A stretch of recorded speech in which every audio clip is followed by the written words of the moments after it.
Welcome to the Faith is Not Blind podcast. I'm Eric Devonier, and I'm here today with Derek. Welcome, Derek. Thank you.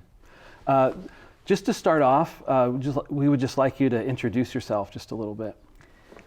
I'm from Idaho, I guess. Originally, I was born in Wyoming, but grew up in Idaho, and I went to school here at BYU Idaho, got married, had a family, gone on to more school, and I guess some important things. I served a mission at the normal age, but interestingly, at the time when I left for my mission, I wasn't really sure that I was supposed to be doing something like that. Yeah. And in fact, I've since wondered if I sort of was making an act of bad integrity or bad faith, really, by going on a mission when I did, because I really didn't. I just was so full of doubt and just really didn't believe the narrative. Yeah. And it really was on my mission that I sort of had these experiences, and I had my third companion, I kind of think was my missionary, so to speak. He sort of taught me and brought me into the gospel. And after that, it really changed my mission and I guess changed my whole life from then on. Wow. So you grew up in Idaho, and you're born into a family of members, right? Mm-hmm. Practicing members. And so you went to church, did those kinds of things. So why did you feel like when you went on your mission, you were full of doubt? Like, what was that like for you? Yeah, when I was a teenager, I was excluded by the sort of larger group of boys that were in my age group. And I think that sort of alienated me in some ways from the church community. I had one good friend, but largely, and it was a very large group of boys, there were about 18 of us in my group. Wow. And so I was bullied a lot, locked in closets, beat up, all kinds of terrible things. Oh, and I think because of that, I just didn't feel like I was part of it. I didn't enjoy going to church because I didn't want to be around these people that much. Sure. And I think that was it was a social thing that really soured my attitude. And my parents were very faithful, very devout. You know, we had prayers every day, had family home evening every week. And I think when I was a teenager, I just thought I was too cool for school too, you know, so the sort of normal things. And so I just didn't like to be part of that. It just didn't seem like me. So I think there were just sort of various kinds of things making it difficult at that age. Right. Well, and it seems like the social part of it, though, I mean, you've got this group of 18 boys who all, profess some type of knowledge of the gospel, right? Just like with your parents, but it sounds like in your experience with them, it doesn't feel like they're living it.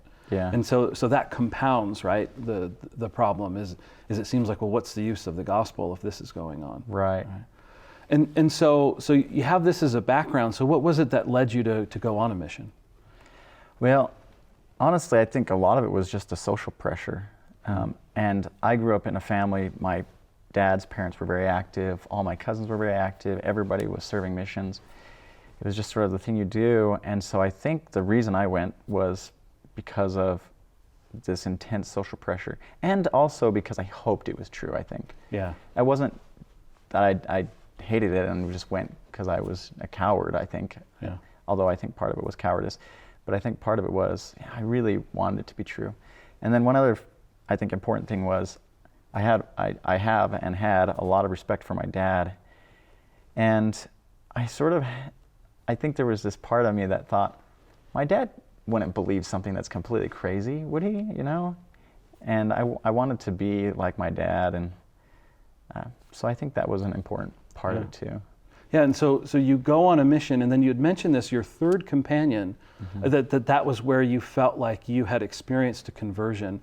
What led to your conversion, and what was that conversion experience like? Well, sort of what happened, I think, is I had intense angst being a missionary that didn't really believe for the first few transfers of my mission. Right. And so I was really reading the Book of Mormon like I'd never done before. I had read the entire Book of Mormon before my mission, but I was really reading it now with that real intent, and I was just pleading with God. I wasn't even sure if there was a God at the time, but I was just pleading, you know, like, please let me know somehow, let me figure this out. And this companion, I'd come up kind of on the heels of 2 hard companions, and this third companion was really just generous and patient with me, and was an incredibly good example. I guess it seems to me that there's sort of 3 aspects of conversion, at least for me. There's a kind of social aspect, there's a kind of theological, sort of a theoretical sort of aspect, and then a kind of historical aspect, you know, the history of the church. And I think all 3 of those were missing, but then I got a really good social aspect built in because this companion was just so good. Yeah. And I was really reading my scripture, so the sort of theoretical aspect was starting to come in. I didn't know really much about the history except the stuff you just hear in Sunday school at the time. And I think that those 2 things sort of came together, and I had one of these kind of powerful experiences. But I don't know if that's a conversion. I think that's a moment where I gained testimony, but I think crucially, right, I didn't become converted then. I think that, you know, that's still happening. Yeah, but you gained that testimony there, and then did that help alleviate some of the angst that you felt on your mission?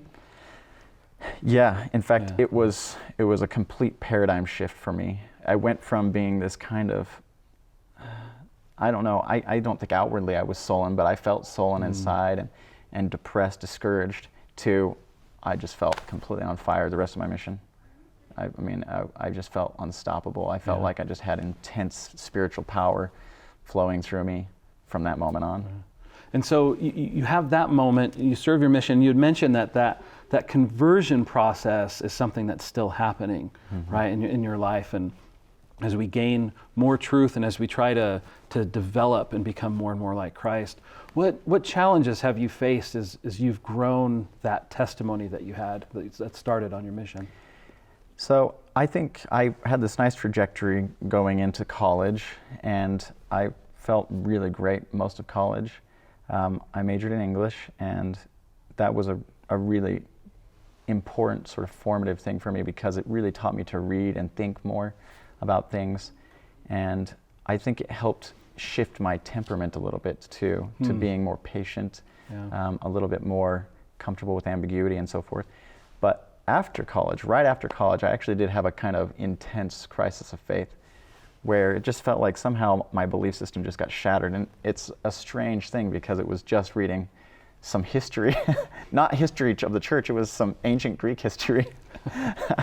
And for some reason it just flicked a little switch in me. What was it about the ancient Greek history in particular? It was talking about some of these old pagan religions and some of their practices, and I just saw all these parallels to Christianity, and I thought, you know, some people would read that and think, well, look, God's, you know, acting in the lives of these Greeks, even in their pagan religions. But for me, that's not how I reacted. I guess there's a sense in which for all the evidences that we are presented with, we also have to interpret the evidence. Yeah. And so I was interpreting this evidence that some people might have taken as evidence for the gospel, as evidence against it. And for whatever reason, it just clicked this little switch in me, and I really went through a difficult time. And I think crucially, one thing that helped me through that was talking about it with my wife, being open about it, not letting it sort of fester inside in isolation. Yeah. And so, but you felt like you could talk to your wife about it. You didn't feel like she would be judgmental? Well, I was actually quite scared. And the way I did it, we were headed to the temple on a little temple trip. And as we were driving along, I handed her my journal, which had been going through, I'm not sure about any of this. And I said, why don't you read this? So she's reading, and of course she starts crying, and she's like, what does this mean? And I was like, I don't know what it means. But I think that was actually, in some ways, a more formative experience than the one I had on my mission, because I think that was the time when I really, started to realize that I didn't really understand the gospel. I became aware of my ignorance in a way that I hadn't been before. And I started to see that certain things aren't as clear cut and clean as I had just assumed they were. Yeah. And so how did you work through that? I mean, there you are at this moment, and you're like, okay, not everything's as clean and as clear cut, but how did you work through that, and how did you work through that with your wife? I think the way I did it is sort of the standard story that a lot of people have. I went to the internet and I just started reading everything I could find. And this was before things like the CES letter that was kind of famous. So I didn't have a nice place where people had sort of gathered everything, but I just scoured the internet and I read books, and in some ways it kind of led me through. I had this other experience that sort of helped cement me, which was I went to graduate school for my master's degree in Virginia, and I had an office mate who was exploring Christianity for the first time. She was Asian, and so it was kind of her first exposure to these things. And she had started going to this Presbyterian church, and this pastor was giving her anti-Mormon books because she had talked about her Mormon office mate or something like that. Okay. So I got invited by him. I read these books that she gave me. She was like, well, tell me about these things. So I read these books. Then I started having weekly meetings. So for almost 2 years, I had a weekly meeting with this pastor, and he would bring people from his congregation. And that forced me to confront my concerns and my questions in a very public way, and have to try to articulate my views and try to figure out what it was that I even believed. Right. And I think that experience really cemented in my mind the principles of the gospel and how beautiful the gospel of Jesus Christ is as we've gotten it in the restored church. And so, because there are lots of people who would read something like the CES letter and other things on the internet who have had the opposite experience. So why do you think, reading those things and then having to defend them in such a public way, what was it about that you feel like reinforced your testimony? I think part of what it is you know this from writing. I think once you start writing, you start thinking more clearly. It's the act of articulation that brings into focus what you believe and what you think, but it also brings into focus where you don't understand something and where you have to sort of do some more work. And so actually, when I was in my master's degrees, when the CS letter came out, I read it then. And I think for me, what it was is I started to realize there actually are pretty darn good answers to a lot of the questions. I think theologically, our religion is, I don't think it can be surpassed. I think it's the most beautiful theology I've encountered. And I've done I'm not a scholar by any means of other religions, but I've tried to study these things. And I think we have the most beautiful theology. And given the theology and the power of the theology, certain other kinds of worries that I might have, historical worries or social worries, seemed less potent for me. And so it was the theology that really became crystal clear for me in a way that really cemented me. Yeah, so it's really interesting because you brought up writing, which I think is a really good connection to that sometimes you don't know what you think until you've written it. Until you have to move some of those ideas and thoughts out of your head and then think about, well, how do I communicate that on the page to someone else who doesn't know me?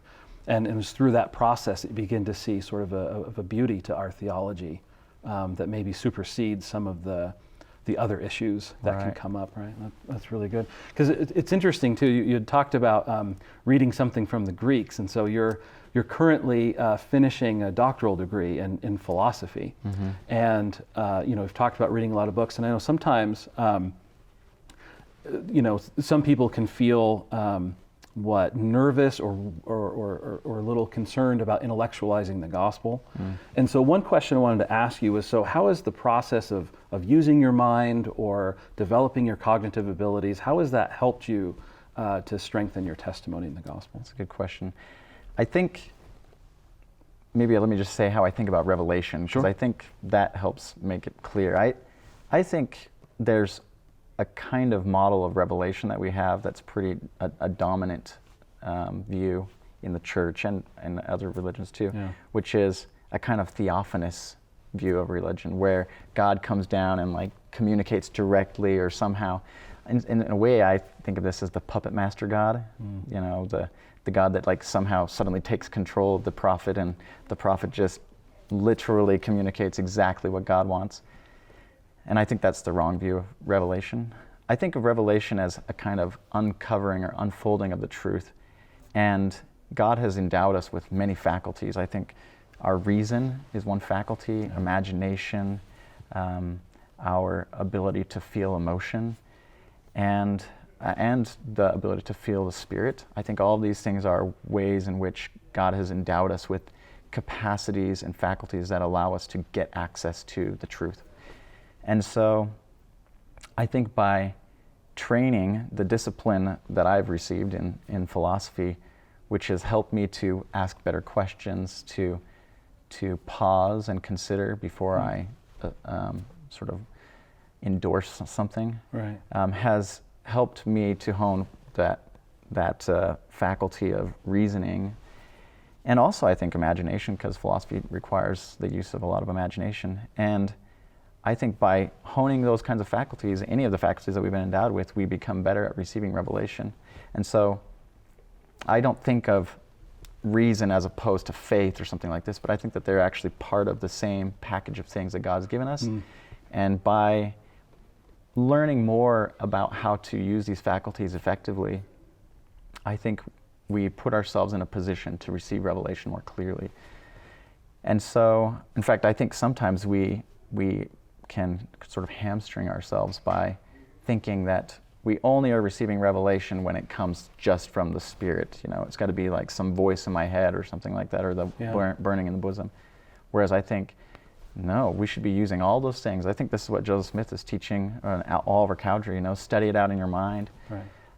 I think that's the model I use. And so when I think about my faith and how my education has helped my faith, I think it's helped immensely because it's helped me be a better receptacle for revelation. Yeah. Well, I love that idea that revelation, that what we can or should be doing is using all of the tools that the Lord has given us to try to access divine truth in whatever way that we can. Just one final question. So, you know, you're almost finished with your PhD in philosophy. You know, I've done a lot of work in that field. You know, honing your skills as a thinker. But do you have any advice that you would give to any of us who have encountered things or have intellectual challenges? I mean, what advice would you give, maybe looking back, or advice that you give to people that aren't in doctoral programs in philosophy? I think two things. The first and most important one, I think, is that we focus on the gospel of Jesus Christ, the core of the gospel of Jesus Christ, which I think centers on Jesus Christ, surprisingly. And I think we can get distracted by lots and lots of questions, and it's not to say that they're not important, but we can get so distracted by questions about Joseph Smith and what he did, this or that, or some kind of theological concern, that we lose the picture of who Jesus Christ is and the plan that we've been given. And I think when we look at that, I think it's hard to deny that it's an incredibly beautiful thing. And I think that, I mean, this is another one of those faculties. I think our aesthetic faculties can lead us to truth. In fact, this is well regarded amongst scientists and philosophers. I think that beauty is an indicator of truth often. Lots of Nobel Prize physicists say that beauty is crucial to good theory, interestingly. Right. And I think the gospel of Jesus Christ is beautiful. But the second thing I think is, don't be afraid of questions. I think questions they're the things that we have to be using to get to the truth. I think, what if Joseph Smith never asked the question? Right. Yeah, that starts everything, doesn't it? Yeah, and sometimes I think we have a negative attitude about questions, but I think don't be afraid of your questions and be patient with your questions and with getting the answers. I mean, obviously there's tricky things and it's difficult, it's complicated, but be patient, don't be afraid of the questions, because if the gospel of Jesus Christ is true, then it can withstand the scrutiny of the most intense questioning. And so I think that's what we should do. We should question. Excellent. Thank you so much, Derek. We really appreciate you being here. Thank you.